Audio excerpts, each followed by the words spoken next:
What's up, y'all? It's your boy BL. I'm doing these videos a bit different. The camera that I use for my iPhone to show y'all my face takes up so much more storage, and it's a pain to edit and post for y'all. So I'm doing a different format, more of kind of podcasty, if you will. I used pictures for my topics the last couple of weeks, and I think that's better than y'all just looking at my face in my college dorm. When with this one, it may be a little bit easier for y'all to listen to.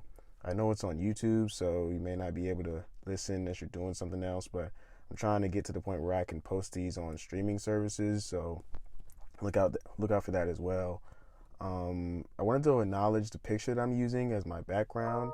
It's obviously Kobe Bryant's head in the clouds of what is Drake's like Nothing Was the Same cover. Kobe is my favorite athlete, and Drake is one of my favorite artists, and the two things I talk about the most on this channel, on my blog and on social medias, Twitter, Instagram, is sports or music. And so I've had this picture saved for years, and I found it like 3 or 4 years ago on the internet, and I just wanted to say, like, this is in no way my picture. I did not make it. It's edited beautifully, so I'm sure someone took their time on it, and I've just tried to figure out who made it for the longest, but I just haven't been able to find that out. If anybody knows who it is, please tell me either in my comments or on my socials, because I want to acknowledge people for their work, and I will stop using it if they wanted me to. And I am still trying to figure out my own type of branding, my own type of logos and things like that to use. So if you know who made this art, please let me know. But getting right into it, it's been a crazy last 10 days in the sports world. We have a new big three in Brooklyn in the NBA, with James Harden finally getting to play with Kevin Durant again and Kyrie Irving.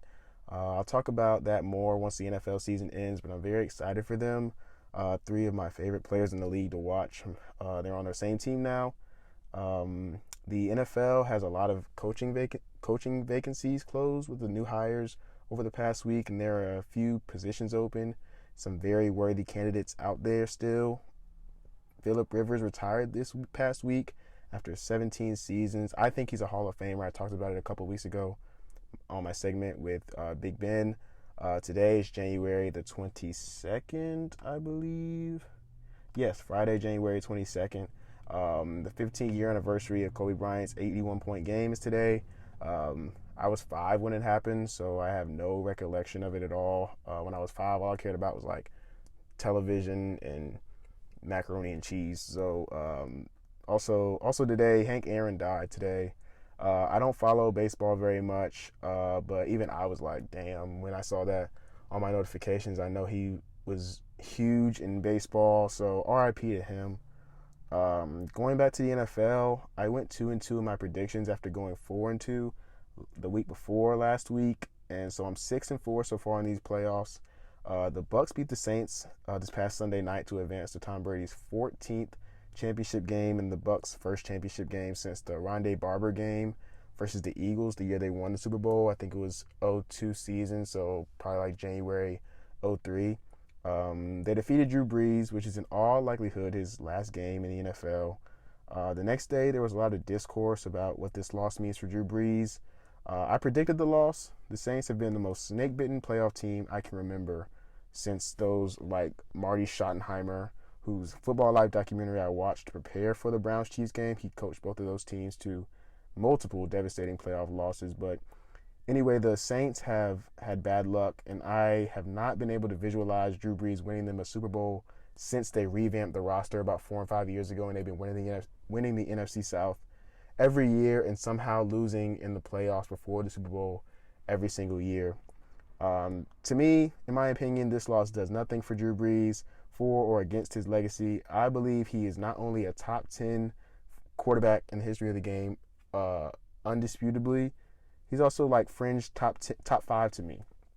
You know, Tom Brady and Joe Montana for sure, 1 and 2.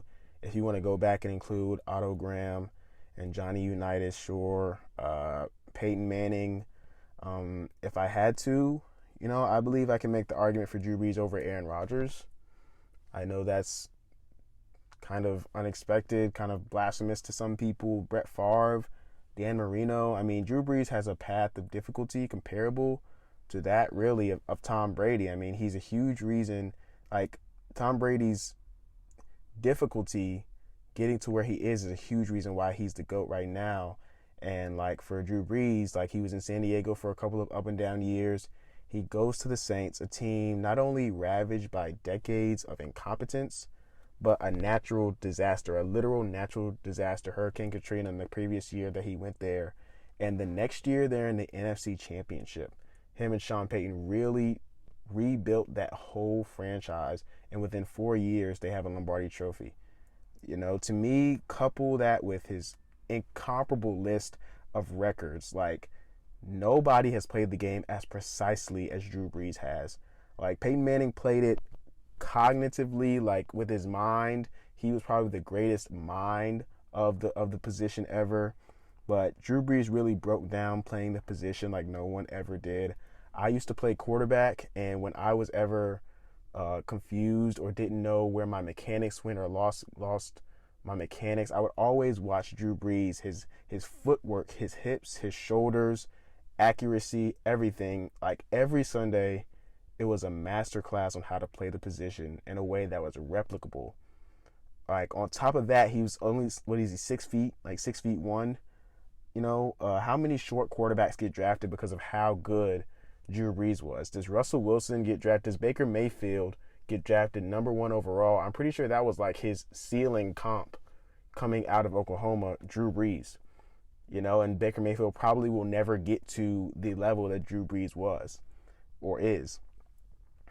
And like Drew Brees has 5,000-yard seasons. I don't think anybody else has more than one. People don't know that his first Pro Bowl wide receiver was Michael Thomas, and he was drafted in 2016. You know, he had Marcus Colston, Devery Henderson, and Brandon Cooks, and like a lot of great guys that he made great players, but they were never Pro Bowl #1 receivers in their own right. Maybe Marcus Colston for a little bit, but he was never, in the broad scheme of the NFL, one of the best receivers in the NFL. Michael Thomas was the first and really the only player that he had at that stature playing receiver, and he has the record for, I think, Deshaun Watson, not Deshaun Foster, but Deshaun Watson just broke his record for completion percentage by like a tenth of a point or something. But obviously Drew Brees has been playing a lot longer. The sample size is a lot bigger. You know, I think Drew, he wasn't as cool. He's not as cool as Dan Marino or Aaron Rodgers. He doesn't have the MVPs that Peyton Manning has. Definitely doesn't have the Super Bowls that Tom Brady has. And you can make the argument that he was really never the best quarterback in the league. Maybe that year, 2009, they won the Super Bowl. People were calling him that. Kind of like Kawhi Leonard was called the best player in the league last year after he won the championship. But to me, none of that changes with one Super Bowl, having one and then having two. You know, he's a top 10 quarterback for me. He was just too good for too long. It seems like every year he was passing another milestone, whether it's consecutive games with a touchdown or passing yards or passing touchdowns. Like, he's definitely top 10 to me. In fact, I'm going to give y'all my top 10 in no order. I'll probably rank them another time in a different video, but to me, top 10 QBs ever: Tom Brady, Joe Montana, of course, Peyton Manning, Aaron Rodgers, Drew Brees, John Elway, Dan Marino, Johnny Unitas, Brett Favre, and Otto Graham. Let me make sure that's 10. Tom Brady, Joe Montana, Peyton Manning, Aaron Rodgers, Drew Brees, John Elway, Dan Marino, Johnny Unitas, Brett Favre, and Otto Graham. You know, I think he's right there. Like, save Brady and Montana, I think he's right there with everybody else in terms of greatness, accomplishments, and like, he's just been too good. Happy retirement to Drew. In other news, like, how about this Deshaun Watson like fiasco it's turned into? Deshaun Watson is in one of the most peculiar positions I've ever seen a top 5 QB in. Like, there's some chatter around Russell Wilson's name a couple of years ago, like maybe he'll go to the Browns or the Giants or something. But it's never got this deep to where everyone is making predictions, and there are so many possible suitors, and there are different, less promising reports almost every day. Like, I have loved Deshaun Watson for years. He is the reason I became a Clemson fan. I used to want to attend South Carolina and Columbia, Clemson's rival, but I watched Deshaun Watson like brilliantly demolish Columbia that year. They went to the championship, I think, the first time in 2015. And I've been a Clemson fan ever since. I've been a Deshaun Watson imposter, especially when I played quarterback ever since, all through high school and even now. Selfishly, I want the Panthers to trade for Deshaun Watson. Like, desperately, I want the Panthers to trade for Deshaun Watson.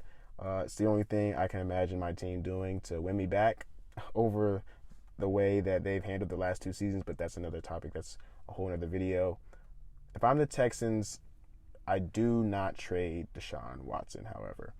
1 year ago, I signed him to a big contract. He had just won the best playoff game in franchise history, and you were up 3 scores on the Chiefs in Kansas City, and now I trade him? Of course, you have to accommodate him. I don't know why pro sports teams are so hesitant to accommodating their players. Dog, like, you tried to appease your coaches and your front office, and it's gotten you absolutely nowhere. I'm not saying the Cowboys be the Cowboys and like sign everybody to big contracts after one good year. I'm saying that if you're one singular leader of your team, by far the best quarterback you've ever had in your team's history, wants a coach, go get that coach. Go interview that coach. Do your due diligence in that, especially when that coach is closely linked with the well-oiled offense, the most well-oiled offense in the league, and Eric Bieniemy of the Chiefs. Like, do you think the Lakers are upset they appeased LeBron and got Anthony Davis, traded away all their young players and got Anthony Davis? Of course not. They have a championship. You think the Bucks are upset they appeased Tom Brady and took a risk by signing Antonio Brown? No, they're in the conference championship. You have to do everything in your power to mend the relationship with Deshaun Watson. This situation reminds me vaguely of Kobe Bryant in the mid-2000s when he wanted to get traded from the Lakers. Like, bro, no. Like, no. I'm never trading a prime Kobe Bryant. Like, I already traded Shaq. Like, in this case, DeAndre Hopkins, a top 3, if not top 2 receiver. You already traded him last year and then got Bill O'Brien out of there. Like, I'm never trading prime Deshaun Watson. I'm getting him Phil Jackson. Like with Kobe, I'm getting him Phil Jackson. I'm getting him Eric Bieniemy. Like, did you see the other day when a journalist asked him about the job, Eric Bieniemy about the job, and obviously the Chiefs are still playing, and it was like the most professional and kind answer that, like, I wanted him to be, like, you know what I'm saying? Like, I want him to be my life coach or something like that, you know? Like, he seems like so presidential and such a great leader, and I hear nothing but great things about him. And you can see that the Kansas City Chiefs, that's I don't know if he's the offensive coordinator or the quarterback's coach or what. I think Matt Kafka is the quarterback coach, but obviously he's the guy under Andy Reid calling plays, and he wants a head coaching job. You know what I'm saying? Why not? I think they've interviewed him, but they like, you have to appease your quarterback in that, and then after that you go get him Pau Gasol like the Lakers did. Go get him Allen Robinson. I know you don't have a lot of draft capital, but do something in the draft whenever you get it. Like, you have to do your best. You cannot have another 4-12 season with Deshaun Watson.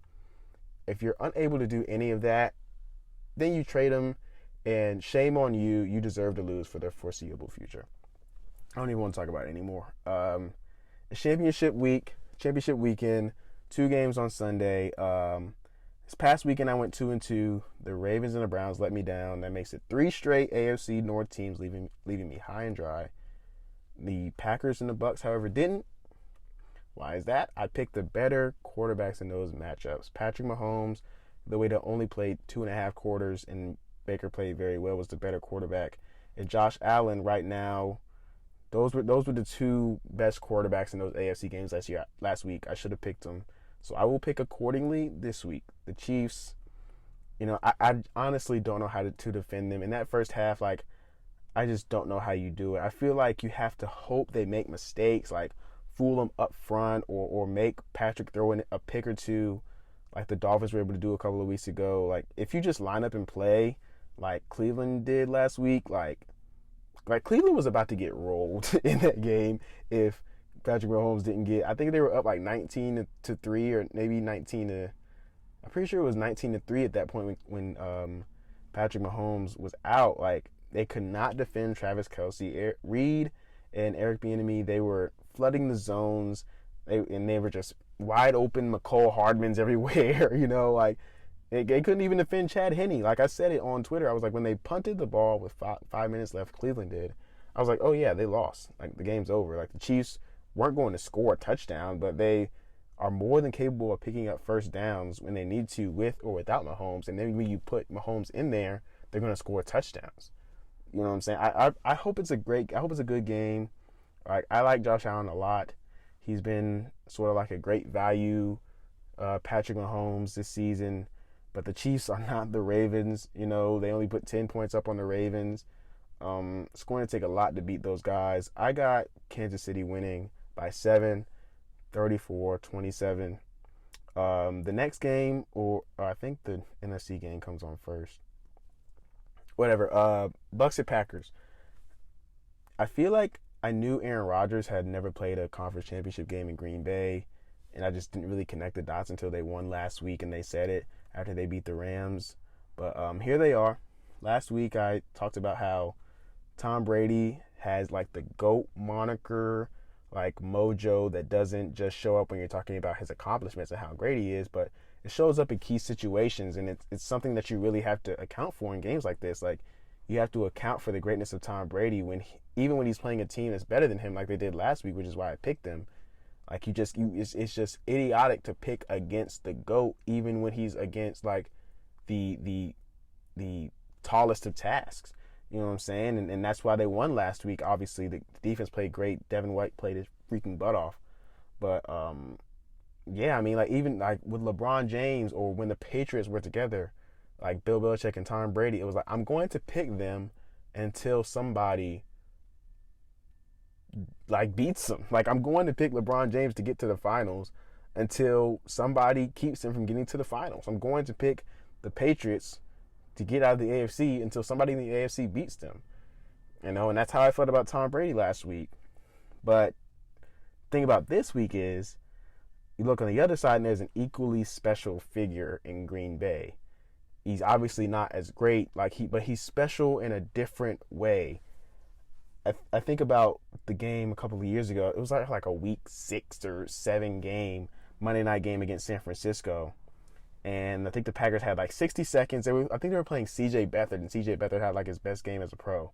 And they had like 60 seconds to get from their own 20 or 25 to get in field goal range for Mason Crosby to win the game. And it was just like sideline chunk play, like draw, running back draw, and Mason Crosby takes us home. Like that's just the greatness of Aaron Rodgers as well. He has that also. I think about the playoff game against the Cardinals in 2016. Like people remember the Jeff Janis Hail Mary to force overtime. They eventually lost the game. Larry Fitzgerald. That's the Larry Legend game. But before that, he converted like a 4th and 20 or something from like inside their own 10. I watched that game and me and my dad were like, oh my goodness. Like I remember I was going to the Panthers-Seahawks game the next day, and I was like, whoever wins this game, we're probably gonna have to play it if we beat the Seahawks. And I was like, oh my gosh, I don't want to play Aaron Rodgers. And when he got that Hail Mary, I was like, oh my gosh, like he's gonna do this to us next week.